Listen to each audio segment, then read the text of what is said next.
Don't stop now. Reaching for a distant star. Don't stop now. Isn't it strange how we're safe at home? So that I'm counting days until the second goal. If you're gonna make a change, you have to let me know. Turn the shit around, just start to top the yells. It's all you need to do.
Don't stop now. Reaching for a distant star. Don't stop now. Isn't it strange how we're safe at home? So that I'm counting days until the second goal. If you're gonna make a change, you have to let me know. Turn the shit around, just start to top the yells. It's all you need to do.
far. Don't stop now. Reaching for a distant star. Don't stop now. Isn't it strange how we're safe and home? To the counting days until the second call. If you're gonna make a change, you have to let me know. Turn this shit around, just out the top of yours. It's all you need to do.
What's going on, people? We are Tottenham TV and welcome back to another Good Morning Tottenham. Sorry it's a little late this morning. We were held back by the protesters on the motorway today, so great stuff, really great stuff. But thank you everyone for joining us today. We've got quite a bit to get through. Didn't they know Spurs in the first net carbon zero game? Exactly. Why are they you know stopping what us? I mean? What have we done wrong? You know what I mean?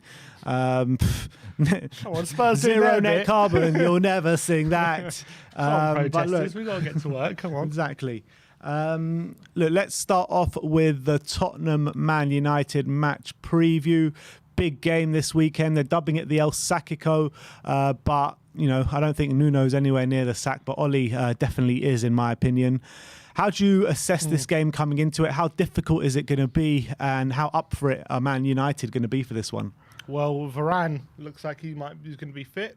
So that's is he fit to play, or is he just back in training? He's back in training, but with Varane, he's one of those players. I get the feeling that if he can get fit very quickly, and he's been on top of his game for so long, so I reckon there's a good chance he comes straight back in.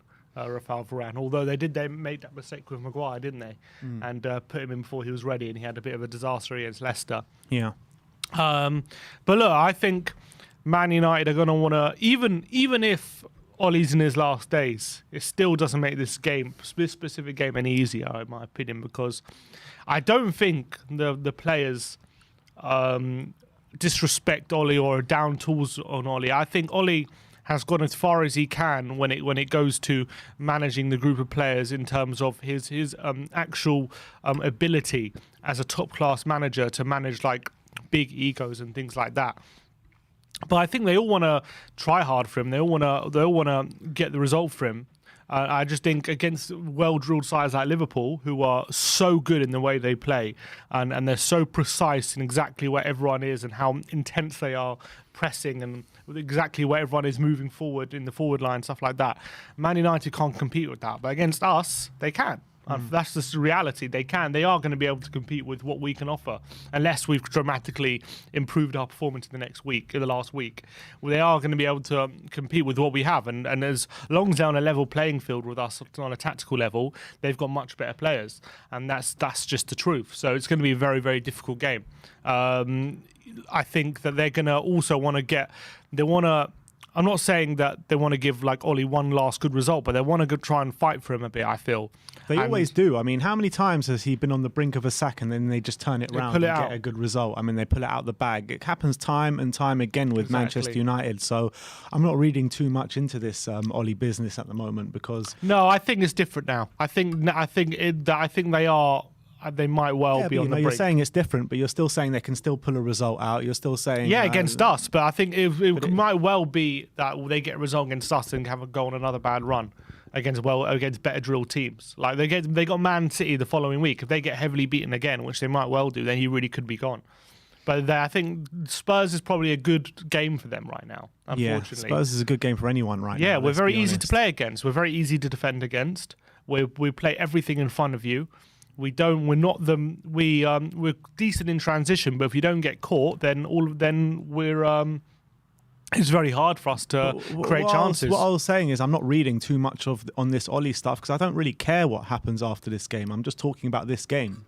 I really this don't game care doesn't what matter. Happens after this game with Manchester United. It doesn't make a difference to my life. But in terms of this game, there's nothing to read into the Ollie situation for me. And I think that they're definitely going to put out performance. You saw Ronaldo put out that post after the Liverpool game. And all I read from that is saying that I'm going to come out and batter Tottenham.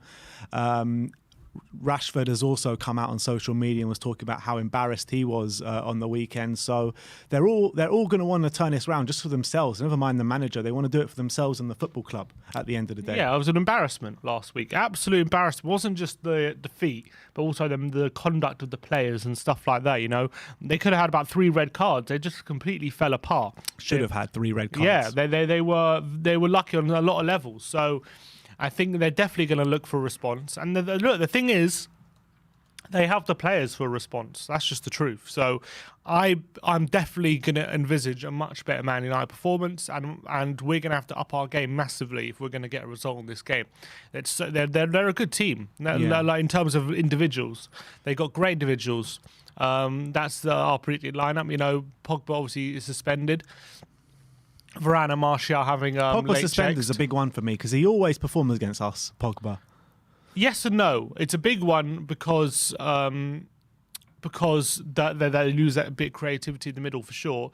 But if they're going to play Fred and McTominay or Matic and McTominay, it just makes them as much as Pogba is a massive miss for them going forward. Going the other way, he's a bit of a liability, and we usually exploit that. We have in the past exploited that. And yeah, how many times has he hurt us down the other end? yeah, a few times. Quite a few times, you know. The one that really sticks to mind is that time when, you know, we had quite a good game and he just completely, what was it, Eric Dyer? He completely did Eric Dyer in the box. That was first game after lockdown. Yeah, that was it. And, you know, we weren't playing even that bad that game, and Pogba just tore us a new one. He came off the bench and did it it was absolutely unbelievable. Yeah, but yeah, that's true. But I feel like as well with Fred and McTominay, they're going to be very combative. It's going to be very hard to break them down when they get in shape. We've got our own combative midfielders in Skip and Højbjerg as well. No, I'm not worried about that. I'm worried about going forward, how we're going to exploit them. Yeah. And it's going to be harder to do that with Fred and McTominay. I get that, but in terms of the midfield battle, let's say Matic and McTominay against Skip and Højbjerg, I think we got the upper hand there. If it's Matic or if it's Fred, do we have the upper hand with it's Skip and Højbjerg? I think it's minimal. I think it might be slightly better, but I don't think it's like that much where it's going to completely counterbalance what United, the forward players have. You know, they've got such. I think compared to us in terms of going forward, they've got much superior quality. Unfortunately, that's just my feeling. At the moment, Yeah, I think we've got. if Harry Kane's playing the way he's playing at the moment, that's definitely true. Yeah, but just the strength in depth as well. Sancho to come off the bench. You know what I mean? They really have serious abilities. Rashford as well has been scoring, hasn't he? Two goals in I think 3 games since he's come back. Yeah, so he looks in decent nick, and Ronaldo's he was the one. Even though he nearly got sent off against Liverpool, he looked angry this weekend. He looked angry, and they're going to be on it. So we have to make sure, just like I've said against West Ham and against Arsenal, that we match their intensity, because they're going to be super intense. I'm sure of it. I'm so sure of it. And it's going to be very difficult to deal with. Yeah. And they have the players to cope with that. And we have to make sure, tactically, we're on top of our game. And whether we're ready for that, I don't know. I hope we don't go into this game thinking that we're playing a depleted Man United side who we should be licking our lips kind of thing, thinking that we could easily get a result because it's Man United. If they do think like that, then they think that we're much better than we actually are, because you know we're struggling against everyone at the moment. Never mind a Man United side who's got something to prove this weekend. You know, we struggled. I mean, we didn't struggle that much, but we struggled to get it past Burnley a few nights ago at Turf Moor. So we need to go into this game with the right mentality. And if we do go in with the right mentality, I think we can get something from it. I do believe that. But but at the end of the day, Man United, like I said, they've got something to prove massively this weekend, and they've got a lot of star quality in that team.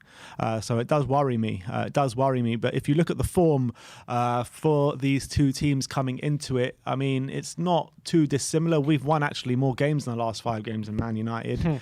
Wow. We've scored 1 more than them. We are above Man United, to be fair. Yeah, and we've scored 1 more than them, and we've conceded 2 less than them as well. So we are slightly on better form, but it's just clutching at straws a little bit. Yeah, there's still not, 3 losses each in the last 5 games. Yeah, there's not much in it. And look, Man United haven't been playing well. I've watched a lot of their games against Leicester. They started the game well, but then completely capitulated in the second half against Atalanta. They were 2-0 down, had to turn it around again, and were quite lucky. Though. To be fair, they did turn it around impressively, but you know they should have been out of sight in that game against Everton. I thought they were so poor; they should have lost that game. They should have lost that game against Everton. Everton were the ones creating better chances, and that was out Richarlison and Calvert-Lewin. Against Aston Villa, they lost 1-0. They missed the last-minute penalty, but by and large, it was second best again. Aston Villa loss looks like a really bad result now, seeing as the runs they've had. They've lost every game since, yeah. So, yeah, Villa, I thought, were really poor. Sorry, I've been poor, but they were really poor against Villa, I mean, in that game. Obviously, in between that as well, they lost to West Ham in the Cup, and they also just about beat West Ham thanks to a last-minute penalty save from De Gea. So that was the last time they won. That was a while ago now. So that was the same day we played Chelsea, I believe. So that was a while ago. So they really have been on wretched form. But I think that Liverpool result might have been a kind of, not a turning point, but sometimes you get those games where it forces you into a rethink. Yeah, and especially when you got Ronaldo in that dressing room as well. Yeah, exactly. So I expect a different Man United on this weekend. 100% I expect a different Man United. I completely agree. And, you know, the form between the two sides is not great reading for Spurs fans. Obviously, 3 losses in our last 5, 1 win and 1 draw. Or you could say... and that 1 win being 6-1. Unbelievable. True. Or you could say only lost 1 of our last 3. Yeah, you could say that. Could say that. We've lost 3 of our last 5. We lost 3 of our last 5, yeah. Not horrific, but not the best. Not great either. Well, it's fairly horrific. 1 win in 5. It's not. I wouldn't say it's horrific. You know, 2 a draw, a win and 3 losses. It's not good. But Man United are a good team, so it's not that unexpected. To be fair, I think that. When looking at those games, remember that one January 2019. I think De Gea set a record, didn't he, for like most saves in a game or something? He was had a mad I think game, probably the top 3 or 4 records in the Premier League of most saves in a game is all against Tottenham. All against Tottenham. I just feel Tim like Krul, David De Gea, and all that. But that game that David De Gea broke that record. In my opinion, it was nothing to do with David De Gea that game. All the shots were so poor. Our finishing was so poor that day. Yeah. I remember we should have had so many more goals, though. It was terrible. What was I going to say? I feel like that result against Liverpool is actually probably bad for us, the fact that they got battered so hard. We'll see how it plays out. If it was like a narrow defeat and there were more in the game, then at least like they might have gone with the same approach against us and maybe got turned over a bit. But now they're kind of forced into a massive rethink, and it's like a massive shock to the system. And when you have a heavy defeat like that, it forces you into changes. There's a few ways you can look at it. I mean, that's definitely one way of looking at it. Another way of looking at it is being like completely dejected and maybe there is no way back under Oli. There's that way of looking at it. There's a way of looking at it saying that if they would have just got beaten, that there's a good formula there. And if you're just getting beaten like that by Liverpool, then using the same system that you can probably beat Tottenham using it then.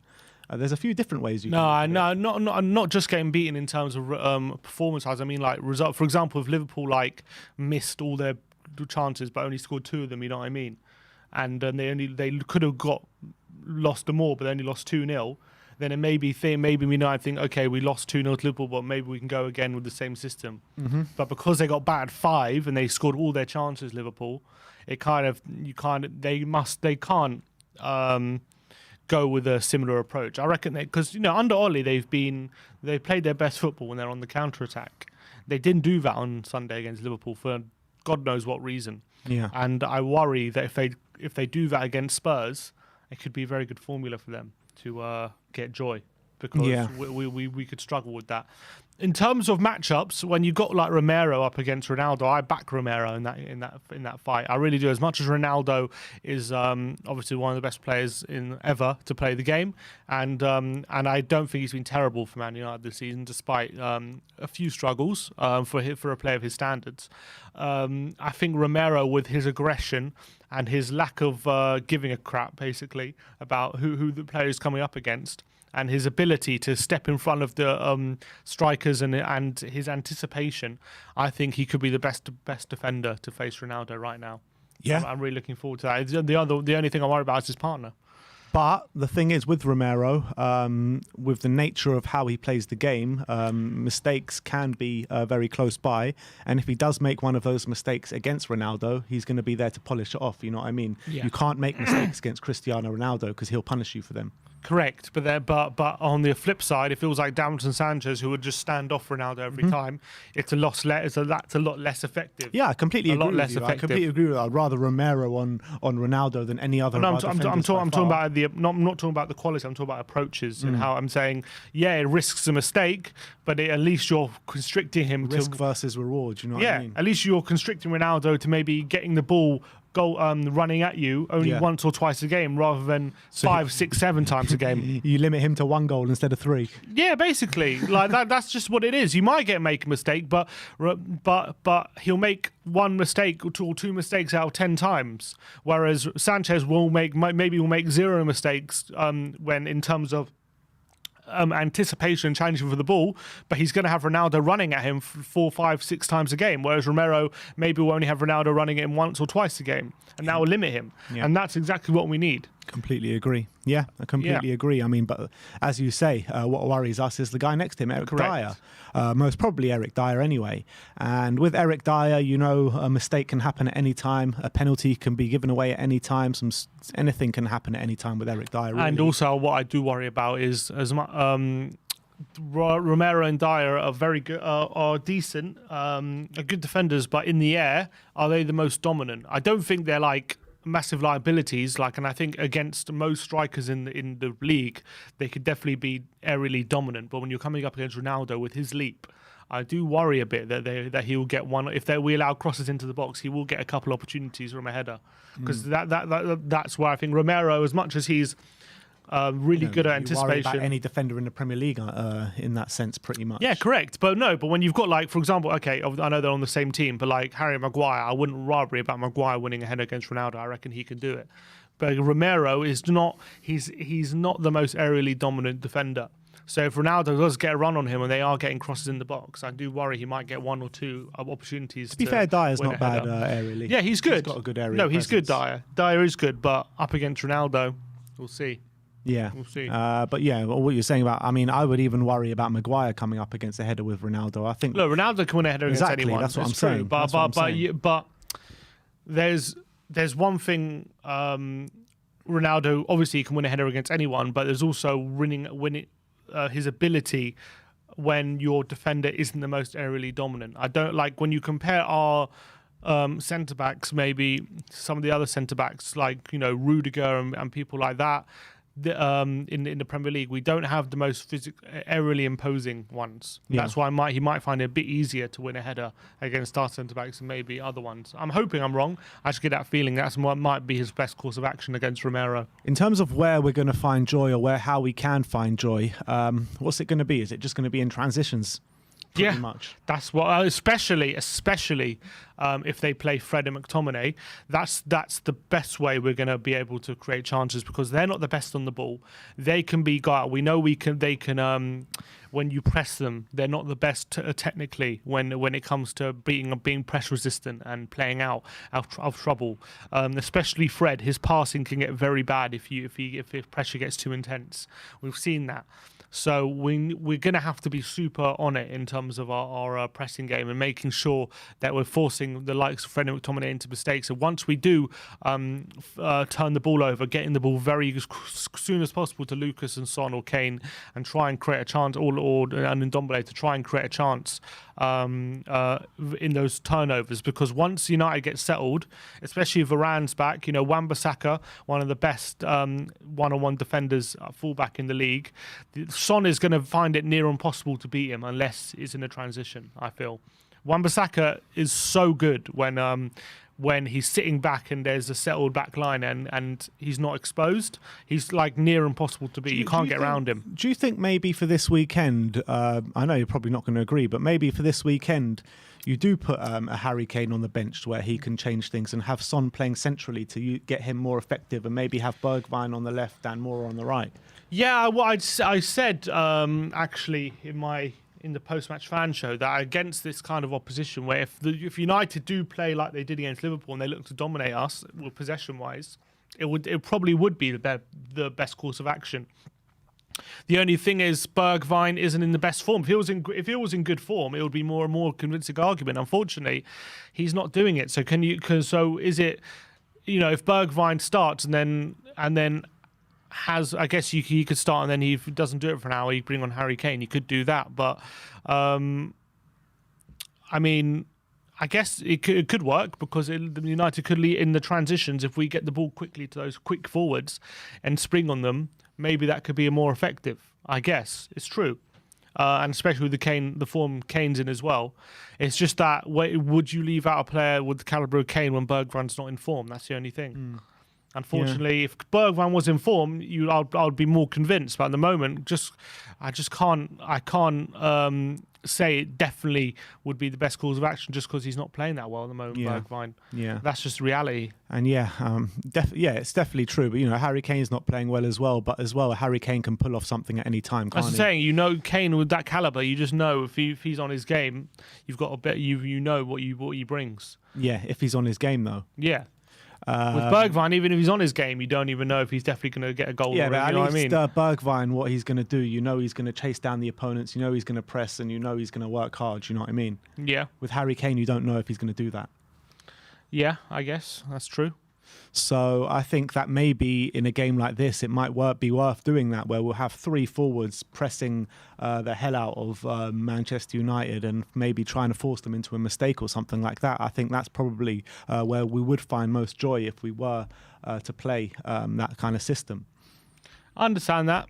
And I think there's probably a lot of validity in terms of the way Man United might play. If they're dominating possession, they've got Fred McTominay there, and then we put them under serious pressure with some quick forward play, then it could definitely hurt Man United 100%, and that's where we look most effective in the transitions. Even in the opening day of the season against City, so the only way we were able to attack them was through the transitions. And that's actually a point I was going to make in a second. Like, to be fair to Nuno, right? When the big teams have come to the Tottenham Stadium so far this season, Man City and Chelsea, right? Yeah. The Man City game, probably our best performance of the season, played really well. Chelsea game, we started off that game really well. That first half, again, was probably one of our best performances of the season. Albeit Kante came on second half and we completely fell apart and they destroyed us in the second half. But we're going to have Skip this time. Yeah, those two games, the first half of Chelsea and the Man City game, probably our best 2 performances of the season. And to be fair, if we can play a bit like that against Chelsea, like we did against Chelsea without Dele, replacing Dele with Skip, having a bit more of a solid base, and with us, maybe we wouldn't concede such cheap goals that we did at the beginning of the second half. Having taking Dele out. And having not having Lo Celso on the right hand side as well. Do we have Lucas against Chelsea? I can't remember. It was a front three of. We had Son, Kane. I think no Lucas, wasn't it? Was it no Lucas? Because we played Lo Celso on the right. I remember. Am I remembering that wrong? Did we not play Lo Celso on the right hand side? About to find out Chelsea. for you. Because remember we played in Ndombele, Lo Celso, Dele. I think it must have been no. Was it no Lucas? No Lucas. Yeah, no. Where was Luke? Was he injured? I don't remember that. Was he injured? Lucas didn't play. Was he on the bench? No, he wasn't on the bench. I don't remember that one. Oh no, he got injured in the Europa League game. Right. That one game. Yeah. Right. So if we have Lucas on the right in that similar way we played against Chelsea with Lucas on the right, the same front three, Skip instead of Dele, and having Ndombele there. Much better balance, and maybe we could get more joy in that kind of game. So, to be fair, if we do repeat the performance, and also Nuno, not only again for Spurs, but also in his time at Wolves, always had a great big record. Game player. Always a manager. Always had a great record against big game player, teams. not such a small game player. Not big game, but like big team. Big team player. Yeah. Always when the big game teams against a big team. You know what I mean? I know, but when we don't know how he is, big games, semi-finals and things like that. You know what I mean? But when Wolves always played the big teams, they always gave them a serious game. It was always a tough one. Didn't they get to a cup final under Nuno? They got to a semi-final. They were 2-0 up against Watford and they lost. Right. I remember that one. And who did they beat? Leicester. Who did they beat in the quarters? I remember they've beaten Man United, Liverpool maybe, and on the way there. That's what I'm saying. So Nuno does seem to have a knack to playing these bigger sides. And, he does. And getting something out of it. He does, to be fair. Although we did obviously get battered in the end by Chelsea 3-0, but we did give him a game. But you could see in that first half there was definitely a good nucleus of a team, and there was definitely a clear plan of action that was working for a time. Yeah. And then obviously what happened, Kante comes on and we had no one else to bring on pretty much from the bench. The Kante came on, he just changed the game. Yeah. It won them the game pretty much within 10 minutes. Within seconds. Within 10 minutes they were 2-0 up and it was game over. Once you're 2-0 down against Chelsea, it's done. That's it, and it was hard to beat. But hopefully we start with the same approach, and if we do have the same approach like we did against City and Chelsea, and we put United under that kind of pressure, I can see them crumbling a bit, to be honest, because their defence at the moment is very much definitely gettable. But if we're not on our game as hard as that, if we're starting like we started the past few games, like taking our time to get into the game and things like that, and to get control, I can see Man United having a fast start and then gaining confidence from that fast start. Definitely. If it does start to go wrong pretty quickly, I can see it getting very toxic in that stadium tomorrow tomorrow. Yeah. But on the flip side, if it goes well for us, I can see it getting very toxic in the away end dugout. In the away end, not dugout, corner. Do you think if Ollie loses, this could be it for him? I think it depends on the manner of the loss, in my opinion. I think if it's a tight loss, it's a good game of football. Even if it's a tight loss, the form they're in. Like, I know, but they've been in this kind of form before. No, I don't know if it's been this bad. I think there has. It has at certain times. Obviously, last season they had a good season and Ollie wasn't really under pressure. But the season before, they went through periods of really bad form. And people were saying, you know, Ollie's on the brink here, Ollie's on the brink, and then they suddenly turn it around. So I do think Ollie is nearing the end. And I think that, I don't think that a loss against Spurs does it. But I think maybe if they lose against Spurs and Man City, maybe that'll do it. So, yeah. Yeah, I reckon I don't know. I reckon it really could be his last game if things don't go his way this week. I really do, which makes me worried even more about us getting a result. But I think this time is a bit different from what I'm seeing. Before compared to before. I think before they've had patchy form. This is worse than patchy. This is really bad. Like, this is really bad form for a team. And I tell you why it's even worse, because the expectations are more now. They're more than what before. They had patchy form, but the expectations weren't that high. It's just like, okay, and their squad was nowhere near as good as this. There's also that, but it's also like, okay, we're in patchy form, but we're only expecting Champions League football. So as long as we go on a good one later on, it'll be fine. But now it's like, okay, we've got Ronaldo, we've got Sancho, Varane. There's no excuse whatsoever not to be in a title charge, and they're pretty much out of the title race already. And that is unacceptable. And if they're falling even further behind now, it's like, well, this has got to be it, I think. Yeah. All right. Just before we move on, what is your score prediction this weekend? I'm going for 2-2. 2-0. 2-2. I feel like we might catch them a couple times in transitions, and we'll get some chances. I remember. I don't know if you remember this game when Sandro scored that rocket. When we drew 2-2 to Man United, it was under David Moyes. Like, we were playing badly, they weren't playing great under Moyes either. But like, both teams saw it as an opportunity to get points of each other and just ended in a fairly entertaining draw. I have a feeling it might be similar, something like that. I was sitting right behind that goal when Sandro scored that unbelievable goal. That was absolutely. It was like from 35 yards. And Kyle out, Walker scored a free kick that day. Yeah, under the wall. He hit it under the wall. Yeah, I remember. So look, this game can go any way literally this weekend. I'm struggling to predict it. I mean, in the Predict the Prem, I said 1-1. But I woke up feeling a bit confident today, so I'm going to go 2-1 Spurs. Always happens on a Friday. Yeah, exactly. Friday is high day, you know what I mean? So I'm going 2-1 to Spurs. I want to know your predictions in the comments as well. But that is our match preview, so thanks for that. But let's move on. But before we do, we got a super chat here from Bob Spur TV, and he says, is a heavy defeat for either team means the beginning of the end? If not the end for either manager, there's a feeling of inevitability. Big up legends. Well, that leads us into our next point. So let's get into that. So our next point, there's been an article from Dan Kilpatrick from the Evening Standard, and they're talking about Nuno's job not being in immediate danger. Let's go through this article and let's pick it and see what's been said in it. I'm just trying to get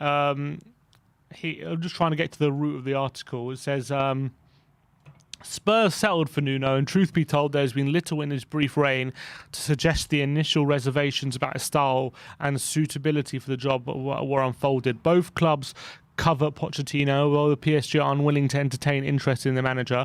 That said, it's still early days for Nuno, and unlike Solskjaer, he's not thought to be in immediate danger with a defeat on Saturday, with an acceptance at Spurs that they are starting a new cycle which could take years to peak. Which Spurs fans probably don't want to hear. However, both fan bases share a gnawing feeling that the current state of affairs is unsustainable, barring a dramatic improvement that feels beyond the skill sets of either manager. While Solskjaer constantly invokes the United way, the club's stories past, Nuno has been reluctant to talk up Tottenham's traditions and has often appeared a man trapped between the way he knows how to play and the way he is expected to play. If there is a future for the Portuguese at Spurs, he must find a means of maximising their attacking talent and turn them into an entertaining side. Although on Saturday his brand of caution may actually prove effective against Solskjaer's rabble. United were a mess of a half-baked press and wide open spaces against Liverpool, and a solid counter-punching approach could win the day, as it did against Man City. Both squads are undercoached, less than the sum of their parts, and relying on individuals in the final third. So the contest may be decided by a series of individual battles rather than a grand tactical plan. The most obvious on paper is the clash between Kane and Maguire. England's two most important players have been woefully out of form since the Euros. Each will be hoping to capitalise on the other's malaise. And then it goes on to some tactical battles. We'll go into that a bit later. But talking about Nuno... and that, do you feel like that's true when he says Nuno feels like a man caught between how he knows how to play and how he's expected to play? Yeah, I do think it's true, actually. I think it's absolutely spot on, to be honest, because I think Nuno obviously has that clear way of playing that he's shown at Wolves and what have you.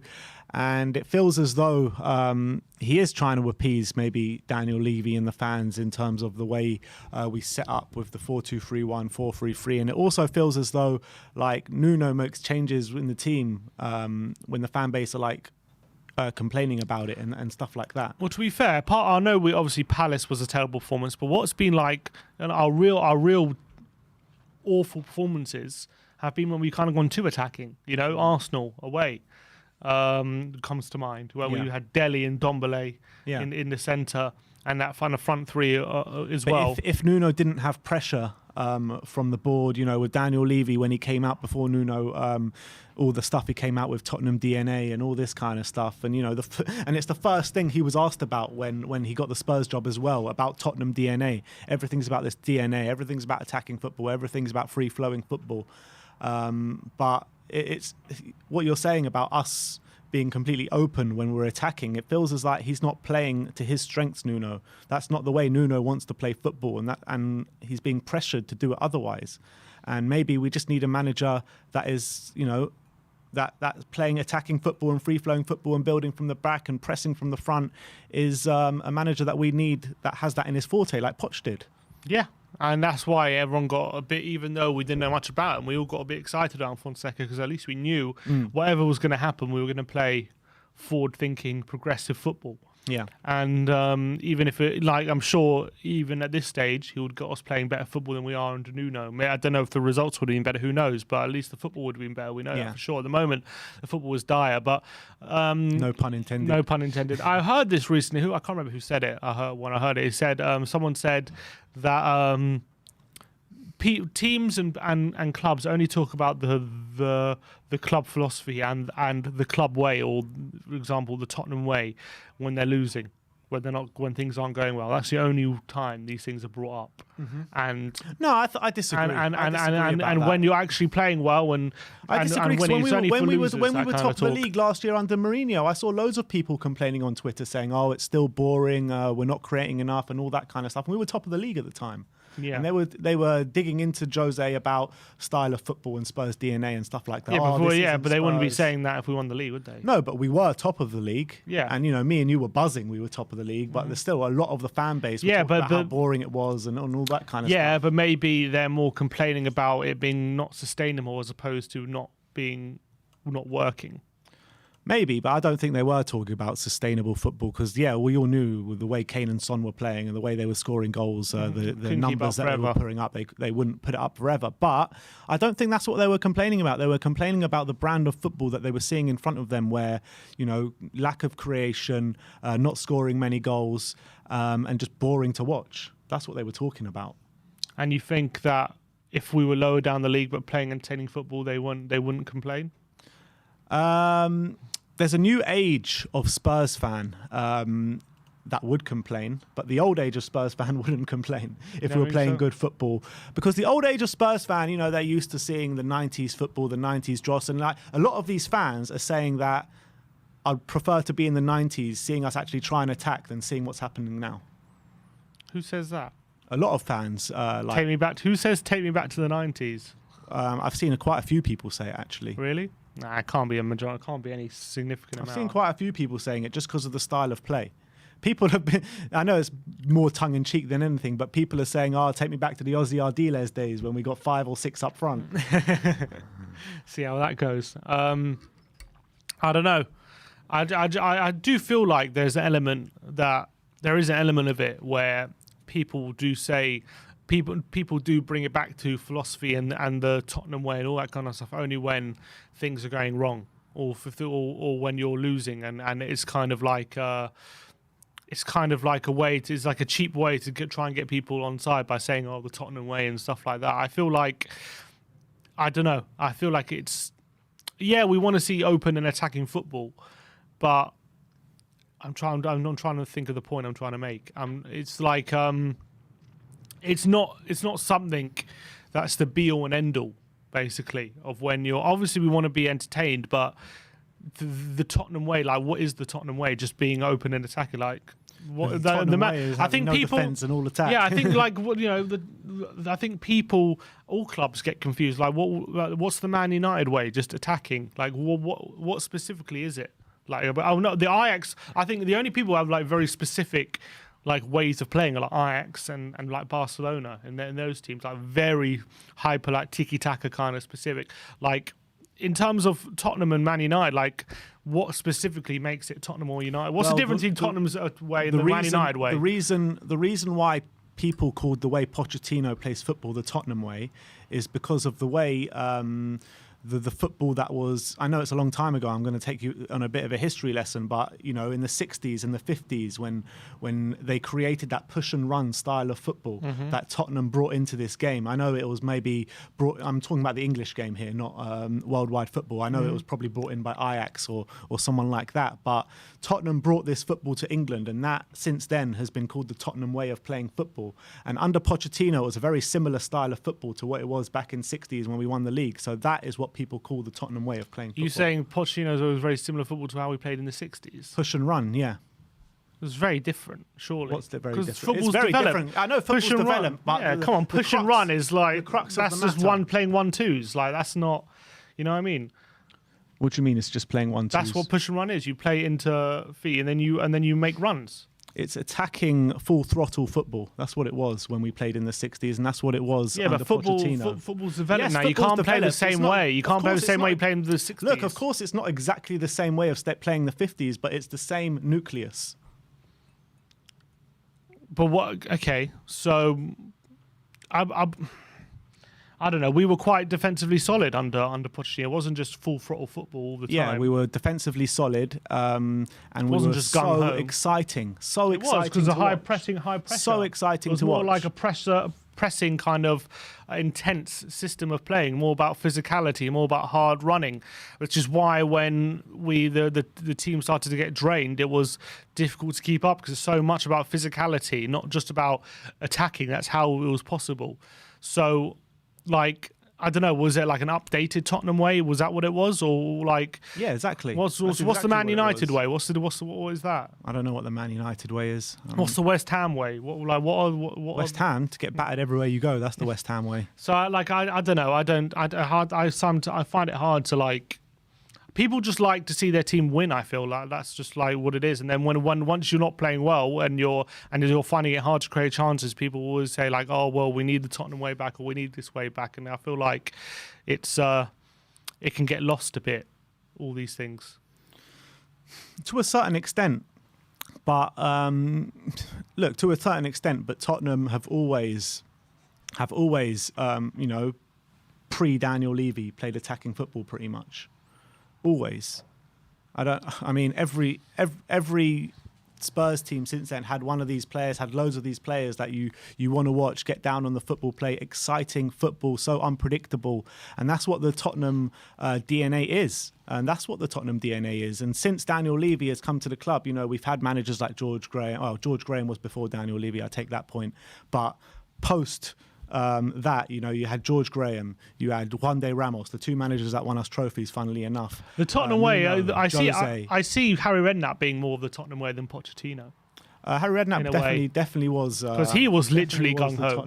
He was literally gung ho. He was like, whatever, just go forward, try and create football, and we'll get battered sometimes, but we're going to win more games than we lose. Yeah, and that was kind of it. Way. And we had good enough players. Yeah, he was. That's what I do feel. That's what I do feel like that. But then you can't always rely on a philosophy to win you leagues and title and football matches. You know what I mean? So it decides what. I guess it's a question of what fans want all the time. Yeah. But as Alex Ferguson said, a good attack wins you games, a good defense wins you titles. Yeah. Well, we had a good attack and good defense under Poch. Didn't win us anything. Yeah, it was close though. That's the Tottenham way. Yeah, be close. Always just about miss out. That's the Tottenham way. All right. But yeah, in terms of Nuno, in terms of him not being an immediate, in terms of what do you think about the quote from Kilpatrick saying it could, this Tottenham realised that this peak could take years to get to its peak. It's funny this that because cycle. Nuno's contract ends in years. Do you think 2 years? Nuno will be here in a few years' time to see the end of the peak of this peak, the peak of this cycle? I can't see us. Look, it's early days. It's still early days, and I don't want to rag on Nuno, and I'm no way want Nuno to be sacked or anything like that. I'm very far from that. Very far from that, and I don't understand the people that want to see him gone. Right now, because he's only been here a handful of games. So I think that we need to give him time. But do I see him kind of outlasting years to see this project grow? No, I don't, to be honest. And I can't see us. I can't see him staying here beyond what his contract is right now. Yeah, it's very hard to see him earning a new contract somehow. The way we're playing at the moment, I obviously want to see a difference. I want to see something different. I'm going to give him time to do that. You got to give him time to try and get it right. But at the moment, from what we're seeing, I can't see that. But I'm not surprised his job's not in immediate danger. I don't think it would be fair for him to be in immediate danger right now, considering how early on he is in the job. So I think that's probably right. Even if we do lose on Saturday, I think you just got to, unfortunately, you've given him the job. You got to give him time now. You can't just say, give him the job, and if you don't start being the perfect attacking team after 10 games, then you're out. That's no way to run a football club, unfortunately. And if you're going to do things properly, you have to give him time to try and mold the team and make them play how we want. And it's not going to happen after 10 games, unfortunately. That's just reality. So we might well lose on Saturday, but I wouldn't be calling for a set-in if we lose. Yeah. How bad does it get for you to start questioning Nuno? I mean, we're questioning Nuno already, but in terms of asking for him, wanting him to leave. Yeah, I mean, once we're out of the conversation for like top 6, then you got to start saying, okay, well, look, this squad has definitely got to be in the conversation for top 6, doesn't it? And that would be completely out of the question. Look, if Nuno was to finish sixth this season, that's just pretty much what we expect, isn't it? That's what going into the season. I wouldn't say, oh, I'll finish 6th, I'll snap your hand off or anything like that. But I would say 6 is like that's pretty. That's like the bare minimum. You got to be at least getting back into the top 6 after a year of missing out of. You got to be back in the Europa League. So as soon as that is looking like we're going to be completely out of the question for that, I guess that's when you got to say, Nuno, unfortunately, it's just not working out. You know, for the majority of Spurs fans, right, we've kind of accepted that top 6 is where we're at the moment, right? Do you think that Spurs fans still accept that if Arsenal finish above us and we finish top 6? It'd be harder to accept, probably not. It'd be definitely harder to accept if Arsenal finish 5th and we finish 6th. I think it'll probably look worse, because we believe we have a better squad than Arsenal, don't we? So if that happens, then for sure it makes it look worse. But if it's Leicester finishing above us or something, then it was a bit more acceptable, I guess. All right, well, that is Dan Kilpatrick's take on the Nuno situation. Let me know in the comments your thoughts regarding that. Got a super chat here from Bob Spur TV, once again, big up. And he says, if that is the stance of the board, then I'd love to know why they feel Nuno is more capable of rebuilding Spurs. What is it that they've seen? It's not that, first of all, we could go back to this point so many times, but they weren't convinced by him because they didn't want him in the first place until Fabio came in. It's Fabio who's the one who appointed him, so he has full say on the matters at the moment. Fabio, in terms of hiring and firing managers, and that was clear from how the search went in the summer. That Fabio wanted someone who wasn't just going to leave the back door wide open all the time, like maybe he feared Fonseca might have done. So what as they've seen at the moment, I don't think they've seen much in the first 10 games, but it's only been, nine games or 10 games? 9 games. 9 games, yeah. They probably haven't seen much in the first 9 games in the Premier League, but it's only been 9 games. So I don't think it's fair unless we've literally lost all 9 games. I don't think it's fair to say, oh, it's been 9 games. We're not like this perfect attacking team after 9 games, so you're out of a job now. It's like you've appointed a manager, and all your signings in the summer have been very young players. You've got a much younger squad. You're managing a rebuild. It's going to take a bit more time than 9 games to, and also not only just all those circumstances, but also so many other circumstances: players leaving, injuries, quarantining, all these different scenarios just being flown at you. And it's not, and the football has been great. I grant you that, and that's a lot of that's down to Nuno for sure. But when all these circumstances are flown at you and all these different things, it's going to take more than 9 games to get the team playing at you as the team playing the way you want it. Could even take a whole season. Yeah, it took Poch a whole season. He didn't have the amount of circumstances that Nuno's had. He had his own set of circumstances for sure, but probably not as bad as Nuno's. So nowhere near. Although Nuno's got a better squad, so it's balanced. But you know, it's just going to take time, and I can't be sitting here in good conscience advocating that we sack him straight away after 9 games because the team isn't playing as perfectly as I want it. And on top of that, there's no alternative option either. I mean, there might be, but like, unless there's someone who's really you're convinced by, and there's someone who you're like, Let's say there are options. Who are the options? What Marcelo Gallardo from River Plate people are talking about now. Yeah. Like, he's a massive risk, never managed in Europe before. Anyone that we can bring in right now. It took us 75 days to find a manager for a reason. Yeah, exactly. Because there's not many managers out there that we were convinced about. You know what I mean? We convinced them. Yeah, all that. You know, Potter didn't want to come. Yeah. He rejected us for Brighton. I tell you right now, if we're able to convince Potter, I'll sack Nuno tomorrow, but it's not possible. It's not possible. Conte didn't want to come. Our ambitions didn't match him. I mean, what managers out there can you say, hand on heart, can come in tomorrow and be a success at Tottenham? What manager? Or it can be a success instantly where it's going to take less than 9 games to turn it around. Exactly. You know what I mean? Yeah. Can't think of anyone, because that's kind of what you're demanding. If you're saying after 9 games Nuno's not it and we have to get rid of, you're basically saying to any new manager that comes in, you have 9 games to get us playing the way we want to see it, otherwise you're out.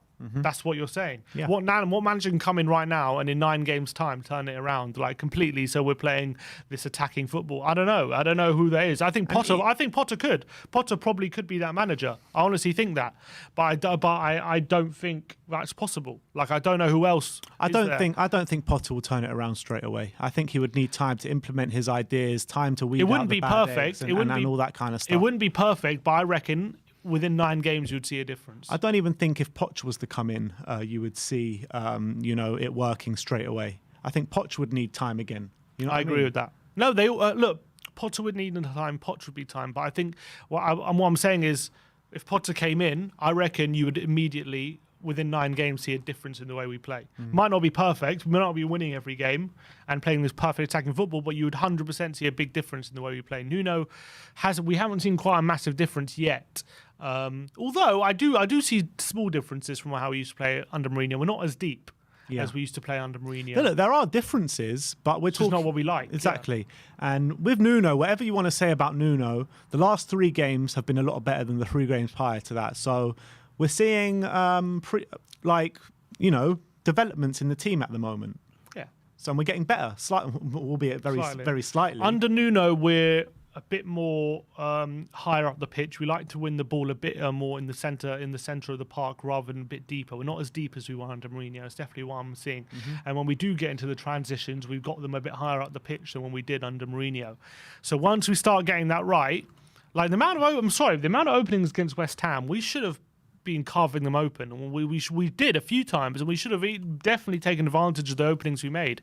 The fact that we didn't have a shot in the second half wasn't because we didn't create anything. It's because we didn't find that when we got into those positions, in the final third. Oh, the quality wasn't there when we did find the right decision. You know what I mean? That wasn't to do with the lack of openings. We had plenty of openings, and that wasn't to Nuno. That was to do with poor the players. Quality in the final third. Yeah. That's what it was literally down to. And I hate these guys being like, "Oh, we were terrible against West Ham. We didn't have a shot on target in the second half. That second half was absolutely dreadful." I mean, if Kane puts in a better cross, if Ndombele puts in a better cross, if Son puts in a cross. You know what I mean? But Like, we're not talking that. about just like crosses from the right. We're talking about literally there's a man free there. You just have to roll it to him and to score. Exactly. And he wasn't able to do it. Like, it's happened a few times. And like when I've seen like how we've said we were in control of the game and people laughing about it. Oh, you're deluded. Like, well, there are two teams playing on the park, right? There's one creating loads of openings and not making the most of them. There's one team creating nothing.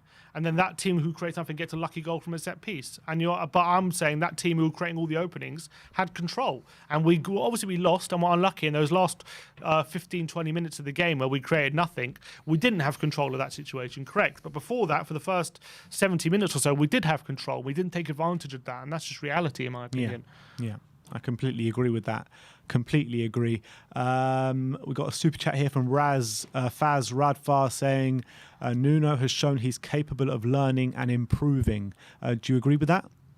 Nuno is incapable. Capable. Is capable. Shown he's capable. I think Nuno has shown that he's willing to change things if they're not working, and he's learning about his players. I completely agree about that. So I think that he has shown he's capable of improving, but whether he's capable of getting us playing the football we want to see Tottenham play is another case that we're not so sure of. But he definitely can. Look, he's taken Dele out. He's not using Winks anymore in any kind of situations. He's putting Ndombele back in. He's starting to use Lo Celso centrally. He's doing all these things to try and get the best out of the team. He's put Skip back in as well after he took him out. So I think he's definitely shown he's capable of learning. And it's 9 games. And also, Nuno has said himself, he's using the games to try things out because, unfortunately, we don't get the time on the pitch he would like. So he has to use the games. So that's just how it is naturally. Yeah. So that's what we're seeing at the moment. It's frustrating. It's not great. If we lose, I'm sure I'm going to be frustrated on Saturday and I'm going to be, what's Nuno doing with this and that and blah, blah, blah.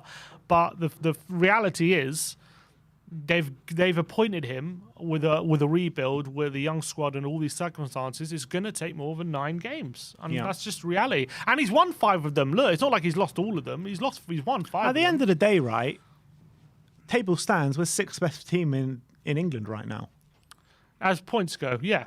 Probably, look, I do think it's a bit of a false impression. It is a false impression, of how but we played, but it's the facts of the facts. That's just it. Yeah, we're 6th at the moment. And that's just not a terrible... You can't sack a manager for being However sick. bad it's been, it's not been as bad as everyone is saying. Like, yeah, we had 3 absolutely dog shit performances in London derbies, Crystal Palace, Chelsea and Arsenal. But apart from that, I mean, we've been... Look, it hasn't been great to watch and it's been very boring to watch. But from a points perspective, it hasn't been too bad as compared to what everyone's saying, in my opinion. And don't get me wrong, I'm not happy with the way things are going. I'm not happy at all. I'm really bored watching Spurs. I don't think the system's right. I don't think the way we play football is completely right. But the way people are going overboard and going Nuno out and all this kind of stuff, it blows my mind, to be honest. Yeah, he's a new manager. You can't just... I think it's just the nature of social media nowadays. I think back in the day, like people wouldn't have been calling for Nuno's head so quickly. But as social media gains more and more, and these voices get amplified more and more, I think people want instant success more and more. The sackings get quicker and quicker, unfortunately, and the talk of sacking gets quicker and quicker, and that's just how it is, unfortunately. And that's just what the modern football fan has become. a lot of the time. Completely agree, and that's what social media has done to the modern football fan. To the football landscape, I'd even say. Yeah, completely agree. Let's move on to the last story of the stream, and this is Tottenham in search of Hugo Lloris's successor. This is an article on the Independent this morning, and they're claiming Sam Johnston, Alex Meret, and Emi Martinez are on Tottenham's shortlist to be a potential successor to Hugo Lloris, with Emi Martinez apparently top of that list. Well, you know, I'm sure Romero and Lo Celso are talking him up, aren't they? Talking him up. With how he's been played in for Argentina. He's a bit of a shithouse as well, alongside Romero, isn't he? And obviously his rise has been phenomenal. It's actually been quite incredible, his rise, because it was absolutely nowhere, wasn't he, under Arsenal? Yeah. And then a bad injury to Leno, he got a look in out of nowhere, and all of a sudden he's just gone. His career is a bit like when Harry Kane, but I know he's older than Harry Kane, but it's a bit like when Harry Kane broke into the team. It just went like that. It's a bit similar for Emi Martinez. I really like Martinez as a goalkeeper. I think he's top quality. I really do.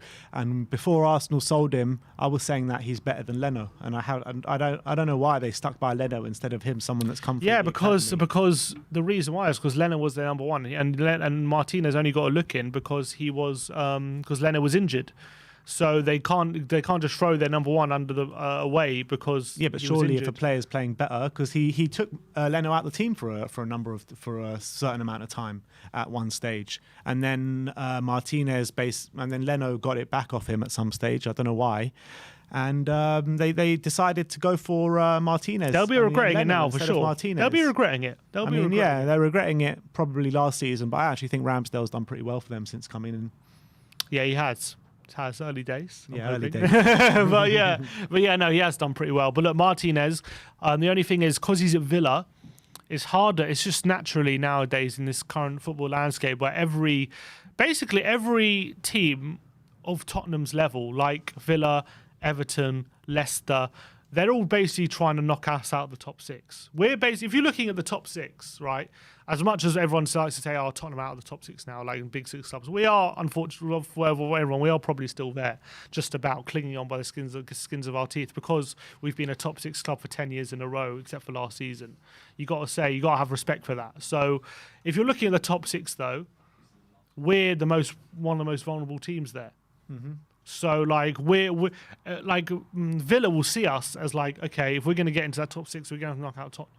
You know what I mean? So are they really going to sell us Martinez easily without slapping a massive fee? It won't be easy. It won't be. Do I think it, like, the only way I can see it happening, how long does he have in his contract? I'm about to check. Probably quite, I'm assuming a decent amount. Yeah, 2024. Oh, so two years in the summer. So unless he can kick up a bit of a stink and try and force his way through to go play with his mates, Lo Celso and Romero, I don't see Villa letting him go very easily. It won't be very easy, that's for sure. But look, you never know what can happen if a player wants to go and stuff like that. It's hard. Like, I remember, who was it? I don't know who. I can't remember who said it. I think it was an agent, but he was saying, like, look, the football landscape has changed.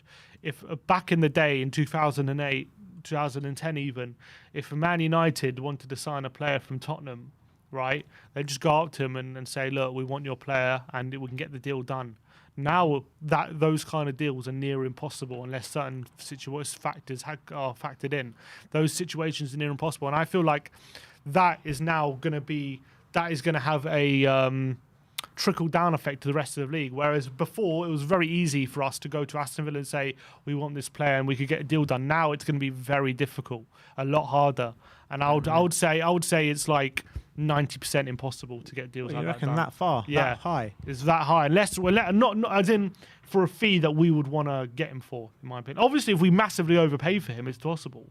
But first of all, Spurs are never willing to do that. Massively overpaying? 40, 50 million. Probably 50 million. Probably. What's his right price? What do you reckon his market value is? 30. Yeah. Can I see Levy signing off a check for 50 million for Emi Martinez? Probably. I don't know. No. Can't see it. But if the player wants to go so badly, and Yeah, wants unless to he come to forces the Tottenham, move out. Yeah, then unless he that's the only possible way, really. No, but he has to really force it. And would Martinez want to do that anyway? I know he's Exactly. got close ties to Arsenal as well. But the way the Arsenal fans treated him on the weekend, then maybe he would want to join us. Who knows? That would be the biggest shithouse. Martinez at the Emirates, like doing shithouse. Yeah. That would be brilliant. Yeah. But yeah, I don't see it being a likely deal because I just think these clubs are not wanting to be bullied by clubs like Tottenham anymore. Like Villa might a few years ago might have seen Tottenham as like when, for example, when we nearly got Grealish off them. They might have been accepting the situation. Okay, look, we're in the Championship or we're lower down the Premier League. Like we accept that we can't compete with you right now. But right now, they're both in the Premier League. They're signing players to improve their team. They had all that Grealish money. They're probably thinking, obviously they're not going to be, I don't think they're going to be top 6 this year. But they're definitely thinking like we want to keep improving and progressing, and we're not going to be allowing our best players to move to like teams like Tottenham. Maybe if City came in, they'd be like, okay, look, you're Man City, we can't compete with you. But with Tottenham, I think they'll be thinking we could compete with you. You're going to have to overpay. I think it all depends how they have what their season turns out like, because obviously they're on really bad form. As you know, we're not in the greatest form. Let's be honest. But if we end up in Europa League this season, let's say for argument's sake, and they finish like mid-table or below mid-table or something like that, Martinez can be like, you know what, maybe I should just go get European football. You know, he's not getting any younger as well. He'll be 30 next year.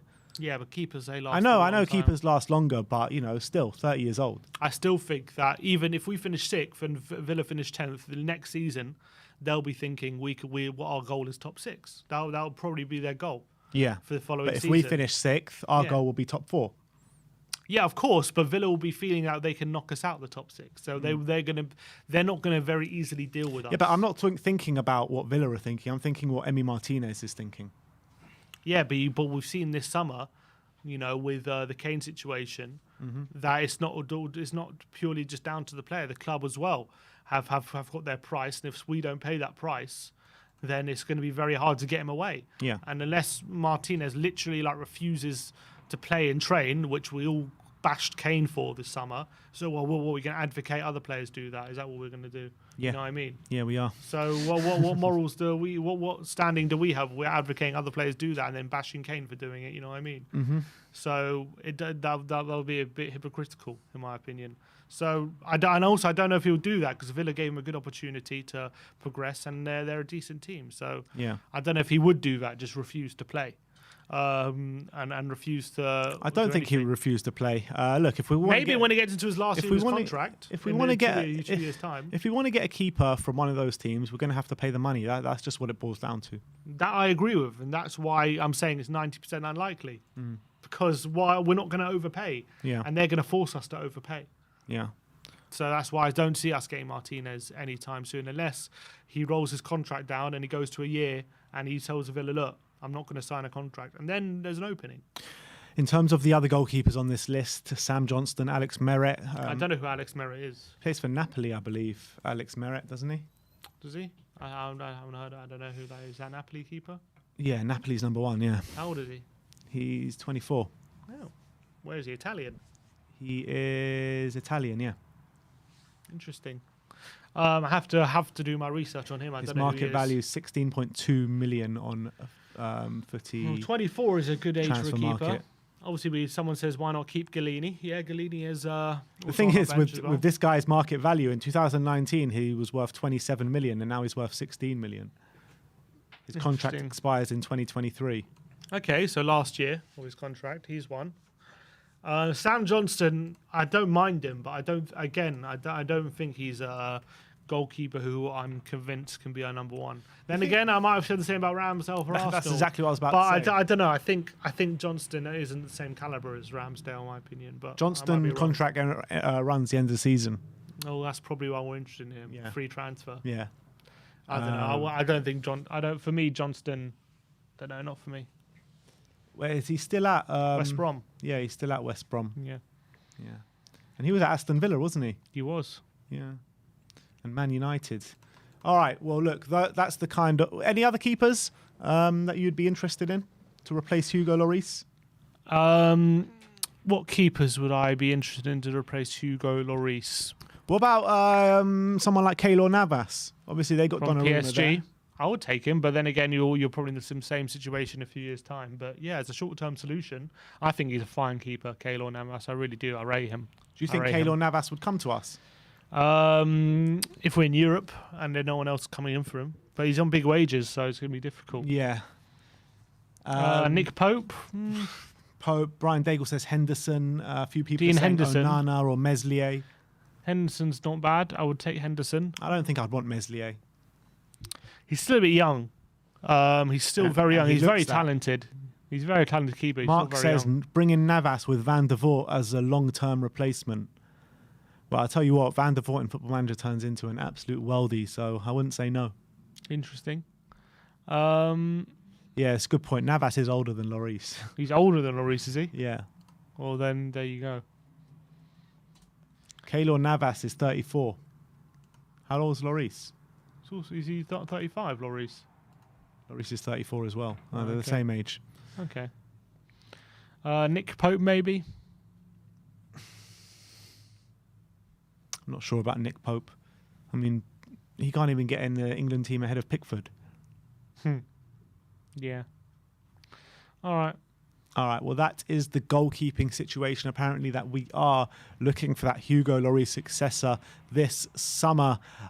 So we'll see how that one plays out. But that is an end to today's Good Morning Tottenham. We spoke about Man United match preview. We spoke about the Nuno situation as brought up by Dan Kilpatrick. And we spoke about the Tottenham goalkeeping situation as well. Clips coming out shortly and press conference, pre-match fan show and predicted lineup coming your way as well. So thank you, everyone, for joining us today. Like, subscribe and comment. And as always, come on, you Spurs.